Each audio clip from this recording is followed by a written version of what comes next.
ओम नमो भगवते वासुदेवाय। ओम नमो भगवते वासुदेवाय। ओम नमो भगवते वासुदेवाय। ओम नमो भगवते वासुदेवाय। ओम नमो भगवते वासुदेवाय। श्रीमद् भागवत महापुराण। उद्धव जी से विदा होकर विदुर जी का मैत्रेय ऋषि के पास जाना। उद्धव जी ने कहा, फिर ब्राह्मणों की आज्ञा पाकर यादव ने भोजन किया और वारुणी मदिरा पी। उससे उनका ज्ञान नष्ट हो गया और वे दुर्वचनों से एक दूसरे के हृदय को चोट पहुंचाने लगे। मदिरा के नशे से उनकी बुद्धि बिगड़ गई और जैसे आपस की रगड़ से बांसों में आग लग जाती है, उसी प्रकार सूर्यास्त होते होते उनमें मारपीट होने लगी। भगवान अपनी माया से उस विचित्र गति को देखकर सरस्वती के जल से आचमन करके एक वृक्ष के नीचे बैठ गए। इससे पहले ही शरणागतों का दुख दूर करने वाले भगवान श्री कृष्ण ने अपने कुल का संहार करने की इच्छा होने पर मुझसे कह दिया था कि तुम बद्रिका आश्रम चले जाओ। विदुर जी, इससे यदि मैं उनके आशय समझ गया था तो भी स्वामी के चरणों का वियोग न सह सकने के कारण मैं उनके पीछे पीछे प्रवास क्षेत्र में पहुंच गया। वहां मैंने देखा कि वे सबके आश्रय हैं, किंतु जिनका कोई और आश्रय नहीं है, वे प्रीतम प्रभु शोभाधाम श्याम सुंदर सरस्वती के तट पर अकेले ही बैठे हैं।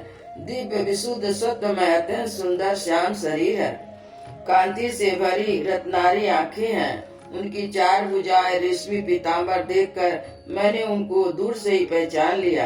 वे एक पीपल के छोटे से वृक्ष का सहारा लिए बाईं जांघ पर दायां चरण कमल रखे बैठे थे। भोजन पान का त्याग कर देने पर भी वे आनंद से प्रफुल्लित हो रहे थे। इसी समय व्यास जी के प्रिय मित्र परम भागवत सिद्ध मैत्रेय जी लोकों में स्वच्छंद विचरते हुए आ पहुँचे। मैत्रेय जी मुनि भगवान के अनुरागी भक्त है। आनंद और भक्ति भाव से उनकी गर्दन झुक रही थी। उनके सामने ही श्री हरि ने बड़े प्रेम और मुस्कान चितवन से मुझे आनंदित करते हुए कहा। श्री भगवान ने कहा, मैं तुम्हारी आंतरिक अभिलाषा जानता हूँ, इसलिए मैं तुम्हें अब वह साधन देता हूँ जो दूसरों के लिए अत्यंत दुर्लभ है। उद्धव, तुम पूर्व जन्म में वसु थे। विश्व की रचना करने वाले प्रजापतियों और वसुओं के यज्ञ में मुझे पाने की इच्छा से ही तुमने मेरी आराधना की थी।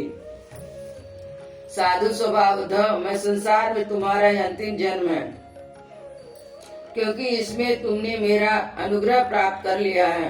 अब मैं मठ लोक को छोड़कर अपने धाम को जाना चाहता हूँ। इस समय यहाँ एकांत में तुमने अपनी अनन्य भक्ति के कारण ही मेरा दर्शन पाया है। यह बड़े सौभाग्य की बात है। पूर्व काल में पद्म कल्प के आरंभ में मैंने अपने नाभि कमल पर बैठे हुए ब्रह्मा को अपनी महिमा के प्रकट करने वाले जिस श्रेष्ठ ज्ञान का उपदेश दिया था और जिसे विवेकी लोग भागवत कहते हैं, मैं वही तुम्हें देता हूँ। विदुर जी, मुझ पर तो प्रति क्षण उन परम पुरुष की कृपा वर्षा करती थी। इसी समय उनके इस प्रकार आदर पूर्वक कहने से स्नेहवश मुझे रोमांच हुआ। मेरी बाड़ी गदगद हो गई और नेत्रों में आंसुओं की धारा बहने लगी। उस समय मैंने हाथ जोड़कर उनसे कहा, स्वामी, आपके चरण कमलों की सेवा करने वाले पुरुष को इस संसार में अर्थ धर्म काम और मोक्ष चारों पदार्थ में कोई भी पदार्थ दुर्लभ नहीं है। तथापि मुझे उनमें से किसी भी चीज की इच्छा नहीं है। मैं तो केवल आपके चरण कमलों की सेवा के लिए ललायित रहता हूँ। प्रभु, आप निष्क्रिय होकर भी कर्म करते हैं, अजन्मा होकर भी जन्म लेते हैं, काल रूप होकर भी शत्रु के डर से भागते हैं और द्वारका के किले में जाकर छिपे रहते हैं, तथा स्वात्मा राम होकर भी 16,000 स्त्रियों के साथ रमण करते हैं। इस प्रकार विचित्र चित्तों को देखकर विद्वानों की बुद्धि भी चक्कर में पड़ जाती है।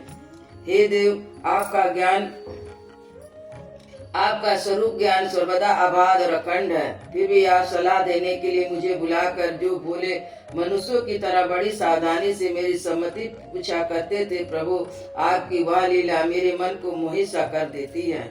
स्वामी, आपने स्वरूप का रूढ़ रहस्य प्रकट करने वाला जो श्रेष्ठ एवं समग्र ज्ञान आपने ब्रह्मा जी को बतलाया था, वह यदि मेरे समझने योग्य हो तो मुझे तो सुनाइए, जिससे मैं भी संसार दुख को सुगमता से पार कर जाऊं। जब मैंने इस प्रकार अपने हृदय का भाव निवेदित किया, तब परम पुरुष कमल नयन भगवान श्री कृष्ण ने मुझे अपनी स्वरूप की परम स्थिति का उपदेश दिया। इस प्रकार पूज्य पाद गुरु श्री कृष्ण से आत्म तत्व की उपलब्धि का साधन सुनकर तथा उन प्रभु के चरणों की वंदना और परिक्रमा करके मैं यहाँ आया हूँ। इस समय उनके विरह से मेरा चित्त अत्यंत व्याकुल हो रहा है।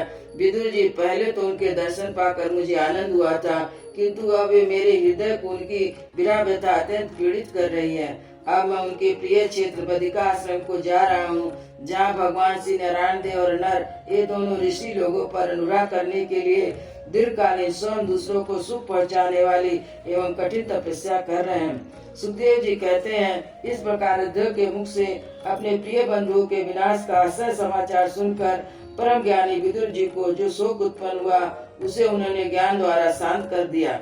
जब भगवान श्री कृष्ण के परिकरों में प्रधान महाभागवत उद्धव जी बद्रिका आश्रम की ओर जाने लगे, तब कुरुश्रेष्ठ विदुर जी ने श्रद्धा पूर्वक उनसे पूछा। विदुर जी ने कहा, उद्धव जी, योगेश्वर भगवान श्री कृष्ण ने अपने स्वरूप के गुण रहस्य को प्रकट करने वाला जो परम ज्ञान आपसे कहा था, वह आप हमें सुनाइए, क्योंकि भगवान के सेवक तो अपने सेवकों को ही कार्य सिद्ध करने के लिए विचरा करते हैं।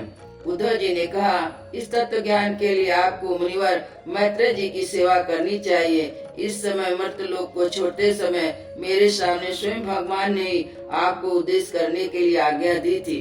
श्री सुखदेव जी कहते हैं, इस प्रकार विदुर जी के साथ विश्वमूर्ति भगवान श्री कृष्ण के गुणों की चर्चा होने से उस कथा अमृत द्वारा उद्धव जी का वियोग जनित महाताप शांत हो गया और यमुना जी के तीर पर उनकी वह रातें एक क्षण के समान बीत गई। फिर प्रातः काल होते ही वहाँ से चल दिए। राजा परीक्षित ने पूछा, भगवान विष्णु कुल और भोज वंश के सभी रथी युद्धपतियों को भी युद्धपति नष्ट हो गए थे, यहाँ तक कि त्रिलोकीनाथ श्रीहरि भी अपना वह रूप छोड़ना पड़ा था, फिर भी सबके मुखिया उद्धव जी कैसे बचे रहे। सुखदेव जी ने कहा, जिनकी इच्छा कभी व्यर्थ नहीं होती, उन हरि ने ब्राह्मणों के साप रूपी काल के बहाने अपने कुल का संहार कर अपने विग्रह को भी त्यागते समय विचार किया। अब इस लोक में से मेरे चले जाने पर संयमी शिरोमणि उद्धव जी मेरे ज्ञान को ग्रहण करके सच्चे अधिकारी हैं। उद्धव जी मुझसे अणु मात्र भी कम नहीं है, क्योंकि आत्मजयी हैं, विषयों से कभी विचलित नहीं हुए, अतः लोगों को मेरे ज्ञान की शिक्षा देते हुए यहीं रहे। वेदों के मूल कारण जगत गुरु श्री कृष्ण के इस प्रकार आज्ञा देने पर उद्धव जी बद्रिकाश्रम में जाकर समाधि योग द्वारा श्री हरि की आराधना करने लगे। कुरुश्रेष्ठ परीक्षित, परमात्मा श्री कृष्ण ने लीला से अपने ही विग्रह से प्रकट किया और लीला से उसे अंतर्ध्यान भी कर दिया। उनका यह अंतर्ध्यान होना भी धीर पुरुषों का उत्साह बढ़ाने वाला तो दूसरे पशु तुल अधीर पुरुषों के लिए अत्यंत दुष्कर था।